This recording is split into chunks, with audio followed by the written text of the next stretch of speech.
လှေကားကြီး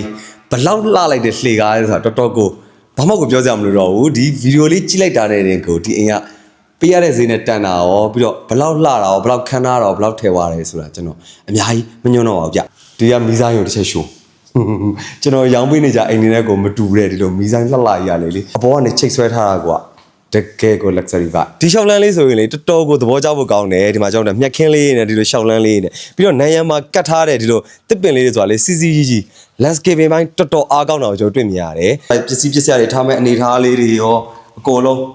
းပကံတင်နဲ့စင်တွေကအစဒီမှာအယောင်လေးတွေ match ပြေးနေတာအစညော်ဆုပ်ဆက်တွေရောဒီမှာ fan တွေရောပန်ကာတွေရောဒီမှာအိုဒီခွက်တွေစေးကြောဖို့အတွက်ဘေးစင်အကြီးတွေရော quality ကောင်းတဲ့အနေထားပဲကျွန်တော်တို့အကုန်လုံးပြုလုပ်ပေးထားတယ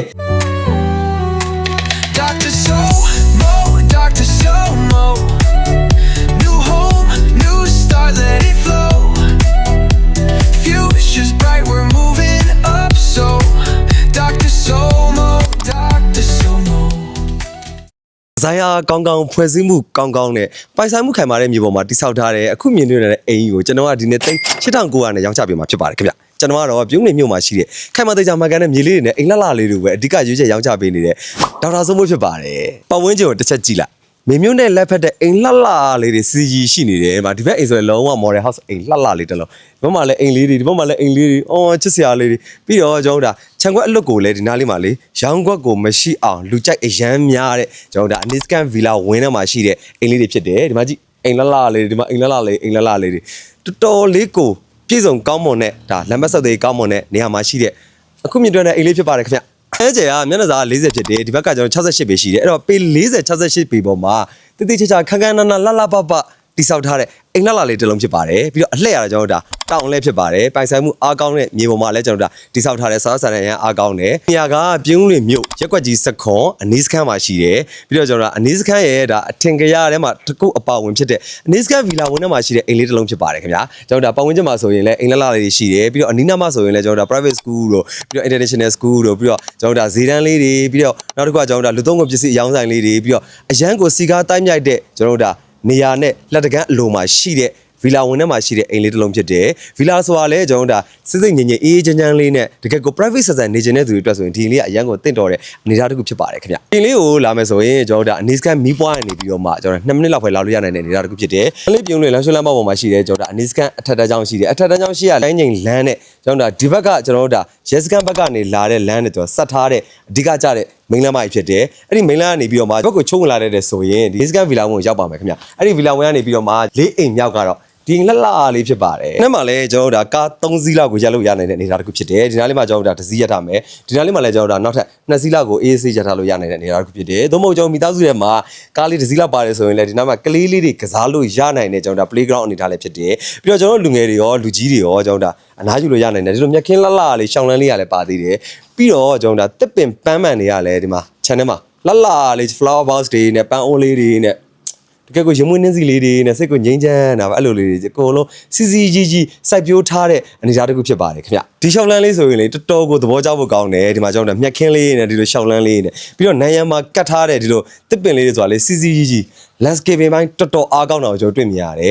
်ဒီမှာအနားယူမဲ့လမ်းလျှောက်မယ်ဒီမှာညနေဆိုရင်ကျွန်တော်တို့ဗလီလေးဆက်ရေးပြီးတော့မှာငင်းငင်းချမ်းချမ်းလေးကျွန်တော်တို့တရားပေါ်ပေါ်တာပွားများလို့ရတဲ့လူကြီးသူမတွေအကြိုက်နေရာလေးတစ်ခုလို့ကျွန်တော်ကတော့တင်စားခြင်းတယ်ဒီနေရာလေးမှာဆိုရင်လည်းကျွန်တော်တို့မြက်ခင်းလေးတွေရှိတယ်ကလေးလေးတွေဆော့ကစားမယ်တဲလေးတွေနဲ့တော်တော်အဆင်ပြေတယ်ဒီမှာခြံရှိမှာကျွန်တော်တို့ဒီလိုအုံးလက်ပင်အကြီးရလဲစိုက်ထားပြီးတော့မှမင်းမြတ်မှာပဲပွက်ရောက်တဲ့မင်းမြတ်မှာပဲပွင့်တဲ့ဒီလိုဂေါ်ဘီပန်းလေးတွေရောပန်းအဝါလေးတွေရောစီစီအကုန်ကိုရှိနေတဲ့အနေထားလေးအရန်ကောင်းတဲ့အားသာချက်တစ်ခုဖြစ်တယ်ပြီးတော့တစ်ချက်လုံးကိုလည်းကျွန်တော်တို့ဒီလိုလုံုံရေး break စုချိုးတွေနဲ့လည်းနှစ်ထပ်တိတိကျကျလှလှပပစီစီကြီးကာယံထားတာလေတကယ်ကိုမိုက်တယ်အိမ်နောက်ဖက်မှာဆိုရင်လည်းကျွန်တော်ဒီလိုလေးမြေဘူးကြဲကြဲပါတယ်မြေဘူးကြဲကြဲကိုလည်းဒီလိုဆက်လက်လောင်းပြီးတော့တက်ရက်တေးချာလေးပြုလုပ်ပြီးထားရလဲအရန်ကောင်းတဲ့အားသာချက်တစ်ခုဖြစ်တယ်ဒီနေရာမှာကျွန်တော်တို့အဝတ်တွေလမ်းမယ်သို့မဟုတ်တိရစ္ဆာန်လေးချစ်တဲ့သူဆိုလဲလောင်လေးထားပြီးတော့တိရစ္ဆာန်လေးလည်းမွေးမြူလို့ရနိုင်တယ်ပြေးဝါးရည်လေးနဲ့အေးချမ်းစီရှိနေတဲ့နေရာလေးတနေရာဖြစ်တယ်ဒီမှာကျွန်တော်လေကားနဲ့အပေါ်တက်သွားပြီးတော့မှဟိုဘက်မှာကျွန်တော်ရေစင်ကိုလည်းအပေါ်မှာရှိတယ်ကဲဒီဘက်မှာဆိုရင်လည်းဒါပါတော့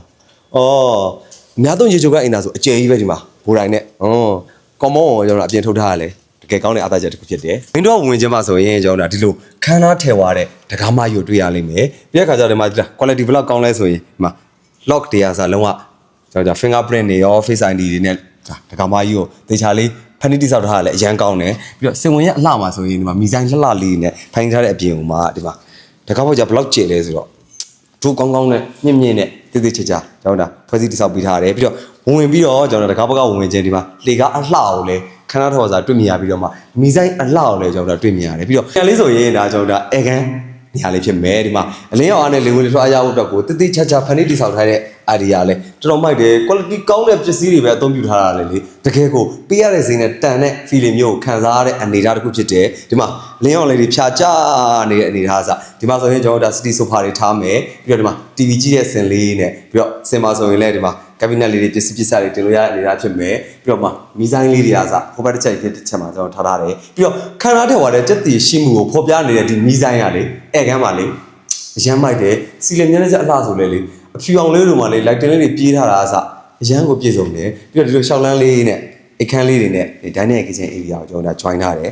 တွက်ကြည့်ခင်းထားတဲ့အခင်းတွေဆိုရင်လုံးဝကိုရီးယားရေဆိုကန်ပါကီ quality ကောင်းကောင်းကိုဒူးကောင်းကောင်းနဲ့တိတိချာချာဖိညက်တက်ကပ်ပြီးလက်ရကောင်းကောင်းနဲ့ကျွန်တော်ဒါခင်းချက်ထားလိုက်တွေ့မြင်ရမယ်ဒီမှာနန်ရန်အလှတွေဆိုရင်လည်းဒီမှာကြည့်တာထောင်းကြွလေးတွေနဲ့ကျိုးထိုးလေးတွေနဲ့တော်တော်ကိုလှတယ်တော်တော်ကိုပြည့်စုံတယ်ပြီးတော့ကျွန်တော်ဒီလိုတကားပေါက်နဲ့လေဒီမှာဒိုင်းနဲ့ kitchen area ကို join ထားတယ်ဒီမှာကျွန်တော်အိမ်ရှင်မကြီးကြားချက်ပြုတ်ပြင်ဆင်လို့ရနိုင်တဲ့အရန်ကိုတကယ်ကို modernize ဖြစ်တဲ့မိဘကန်လေးဖြစ်တယ်ဒီမှာ cabinet လေးတွေရောပစ္စည်းပစ္စည်းတွေထားမဲ့အနေထားလေးတွေရောအကုန်လုံး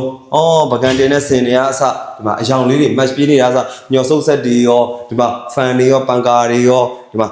အိုဒီခွက်တွေစေးကြောဖို့အတွက်ဘေးစင်အကြီးတွေရော quality ကောင်းတဲ့အနေထားပဲကျွန်တော်တို့အကုန်လုံးပြုလုပ်ပေးထားတယ်ဒီမှာအလင်းအောင်ရဖို့အတွက် brain ပေါက်လေးတွေနဲ့ရောထမင်းစားတဲ့ area ဆိုရင်လည်းဒီမှာတော်တော်ကိုအကျယ်ကြီးပဲတော်တော်ကိုကျယ်တာဒီမှာမိသားစုတစုအေးအေးဆေးဆေးများများဆဆဒီမှာကိုအေးအေးဆေးနေလို့ရနိုင်တဲ့အနေအထားတစ်ခုဖြစ်တယ်စီလင်အလှဆိုရင်မိဖို့ကန်ရလေစီလင်အလှဆိုတော့တော်တော်ကိုလှတယ်ဒိုလေးတွေလိုက်လေးတွေပြေးနေရစအရန်မိုက်တယ်ပြီးတော့ကျွန်တော်ဒါ secondary door ကနေလည်းအပြင်ကိုထွက်လို့ရနိုင်တဲ့အနေအထားတစ်ခုဖြစ်တယ်ဒီမှာဆိုရင်ကျွန်တော်ဒါအခန်းလေးကတော့ master bedroom တစ်ခန်းကတော့ဒီနားမှာတရှိနေတယ်ဒီမှာတော်တော်ကျယ်တယ်ဒီအခန်းလေးလည်းချစ်စရာလေးညနေချက်အလှလေးတွေ lighting လေးပြေးထားရလဲအရန်မိုက်တယ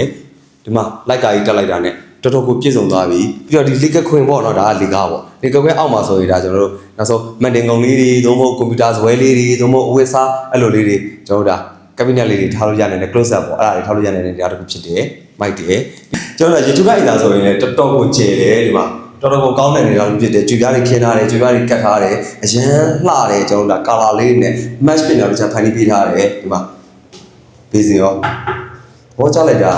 fan နေရစတော်တော်မိုက်တယ်ဒီခန်းကတော့ဒါကျွန်တော်နောက်ထပ် single bedroom တစ်ခန်းဖြစ်ပါတယ်ခင်ဗျဒီခန်းလေးကလည်းကျွန်တော်ဒါရေချိုးအိမ်သာမပါတော့ညားလေတော်တော်ကိုကျယ်ဝန်းပြီးတော့မှတတ်ဖြစ်စေနေတာအခန်းလေးတစ်ခန်းလို့ကျွန်တော်တို့ညွှန်ဆိုပြရစီလှေကားကြီးဘလောက်လှလိုက်တဲ့လှေကားလေးဆိုတာတော်တော်ကိုဘာမှကိုပြောစရာမလိုတော့ဘူးဒီဗီဒီယိုလေးကြည့်လိုက်တာနဲ့တင်ကိုဒီအိမ်ကပေးရတဲ့ဈေးနဲ့တန်တာရောပြီးတော့ဘလောက်လှတာရောဘလောက်ခမ်းနာတာရောဘလောက်ထဲသွားတယ်ဆိုတာကျွန်တော်အများကြီးမညွှန်တော့ပါဘူးဗျဒီမှာလေကားဆိုရင်လည်းတက်သားတွေနဲ့ quality ကောင်းနဲ့ပြီးတော့ဒီလိုလေးအမဲရောင်တန်မန်းလေးနဲ့စီကျထားတဲ့အနေထားရောပြီးတော့ဒီလိုပုတ်လုံးလေးတွေနဲ့ဖန်တီးထားတာစတော်တော်ကိုမိုက်တယ်လေကခွင်ကကျွန်တော်ပြပြရှိတယ်ကလေးတွေကလူကြီးတွေကအကုန်အဆင်ပြေတယ်ဒီကမီးစားရုံတစ်ချက်ရှိုးကျွန်တော်ရောင်းပေးနေကြအိမ်နေတဲ့ကိုမတူတဲ့ဒီလိုမီးဆိုင်လှလှရလေလေဒီလိုကျွန်တော်တို့ဒါအပေါ်ကနေချိတ်ဆွဲထားတာကွာတကယ်ကို luxury ပါဒီ area ကဒါကျွန်တော်တို့ဒါဖျားခင်း area ဖြစ်မယ်တော့မဟုတ်ကျွန်တော်တို့ဒါအဲကန်လေးပြုလုပ်လို့ရနိုင်တဲ့အနေအထားတစ်ခုဖြစ်တယ်ဒီမှာကျွန်တော်တို့ဖျားချောင်းဆောင်ထားမယ်တော့မဟုတ်ကျွန်တော်တို့ဒါဒီနားလေးမှာကျွန်တော်နောက်ထပ်အဲကန်လေးပြုလုပ်လို့ရနိုင်တဲ့အနေအထားတစ်ခုဖြစ်တယ်ပြီးတော့အပေါ်တက်မှာဆိုရင်ဒီမှာမီးဆိုင်လေးတွေဆွဲထားတဲ့ကျွန်တော်တို့ဒါဒီလိုလေးအချောင်းလေးတွေကစအရမ်းမိုက်တယ်ပြီးတော့စီလင်မျက်နှာချက်အလှတော်တော်လှတယ်ပြီးတော့ဒီလိုလေးရှောက်လန်းလေးနဲ့လည်းကျွန်တော်တို့နောက်ထပ်အခန်းကျကျနှစ်ခန်းအောင်လည်းဒီအိမ်မှာဖွဲ့စည်းတည်ဆောက်ပေးထားတယ်တွေ့မြင်မှာဖြစ်ပါတယ်ခင်ဗျဒီဘက်အခန်းကိုတာကြည့်ရင်စ quality ကတော်တော်ကောင်းတယ်ဒီမှာတကားပေါင်တွေအားစ quality ကောင်းတွေပဲအသုံးပြုပေးထားတယ်ညအိမ်မီးလေးတွေအားစနှလုံးတခြားလေးဖန်တီးပေးထားတယ်ဒီခန်းရလေတကယ်ကိုကျယ်တဲ့ကျွန်တော်တို့လုံးဝ main မှာဆိုတော့တစ်ခန်းလို့ကျွန်တော်ဆိုလို့ရတယ်ကျွေကြီးပဲကြည့်လောက်အလင်းရောင်နဲ့လေဝင်ထိုးရဖို့လေတိတိချာချာလေးဖန်တီးတိဆောက်ထားတယ်တွေ့မြင်ရတယ်ညနေချက်စီလေတော်တော်မြင့်တယ်တော်တော်လှတယ်တော်တော်ကျယ်တယ်ပြီးတော့ဒီမှာရေချိုးခိုင်းအိမ်သားကလည်းဒီဘက်မှာအကျယ်ကြီးပဲအိမ်ဆိုတာလေတကယ်တမ်းလေဒီလိုမျိုးဖြစ်နေရမှာကျွန်တော်တို့နောက်တက်ဒီလိုရှောင်းလန်းလေးနဲ့ကျွန်တော်တို့အခန်းထဲဝင်လို့ရနိုင်တဲ့အနေအထားတစ်ဖြစ်တယ်တကယ်ရွက်တွေကလေအရန်ကောင်းတဲ့ quality မျိုးကိုကျွန်တော်တို့ပေးထားတယ်လို့ကြည့်ရတဲ့တယ်ကိုသိတာဒီခိုင်းရလဲကျွန်တော်တို့ခုနအခန်းကြီးတူပဲအကျယ်ကြီးပဲရှောက်ကြည့်လိုက်အတော့ပတ်လဲစိတ်ပြေးလိုက်တာတော့ဆော့လို့ရနိုင်တဲ့အနေအထားတစ်ခုဖြစ်တယ်ဒီမှာမီးလေးတွေရော crystal လေးတွေနဲ့တကယ်ကိုအလားစင်ထားတာလေကျွန်တော်တို့ဒီကောင်အကြိုက်ဆုံးပဲဒီမှာဘာဖြစ်လဲဆိုတဲ့ခါကျတော့မှတကားပေါက်လေးဖွင့်လိုက်တာနဲ့ တကြိတ်ကွာရေးတွေကလည်းမိမိရဲ့ကိုယ်ပိုင်အခန်းလေးနားထဲမှာရှိနေတယ်လို့ကျွန်တော်ခံစားရတဲ့ဒါအနေအထားတစ်ခုဖြစ်တယ်ပြီးတော့ရေချိုးကအိမ်သားကလည်းထုံးစံအတိုင်းအကျိတ်ကြီးဖြစ်မှာပဲတကယ်ကိုအကျိတ်ကြီးပဲရေချိုးကအိမ်သားဝါမိုက်ဘယ်တော့အသေးစိတ်ကြလဲဆိုရင်ဒီမှာကျွန်တော်ဒါဝရဏပြောမှာလဲဖျားမန်းလေးတွေလဲမယ်ဒုံမလက်တွေပါလေးဆေးလို့ရတဲ့ဘေစင်လေးလည်းရှိတယ်ပြီးတော့ဒီမှာမီဇိုင်းလှလှလေးကလည်းဒီမှာဝရဏမှာချိတ်ဆွဲထားတယ်တကယ်ဆိုရင်လေဒီနားမှာလေဒီလိုမီဇိုင်းတွေတော့တကယ်မလုံဘူးအပွင့်လောက်ဆိုရတယ်ဒါပေမဲ့အင်ရှင်ကလေအာရီယာကောင်းကောင်းစေတနာကောင်းကောင်းနဲ့တိတ်တိတ်ချာချာကိုပစ္စည်း quality ကောင်းကောင်းနဲ့ထည့်ခြင်းနဲ့စိတ်စေတနာဒီအဝဲကြည့်ပါဒီဇိုင်းလေးထည့်တာဆိုအရမ်းမိုက်တယ်ဒီမှာလက်ရန်လေးနဲ့အပြင်ပတ်ဝန်းကျင်အလှတွေအကုန်ရှုမြော်လို့ရနိုင်တယ်ကြည့်ရှုလို့ရနိုင်တယ်အနေအထားတစ်ခုဖြစ်ပါတယ်ခင်ဗျ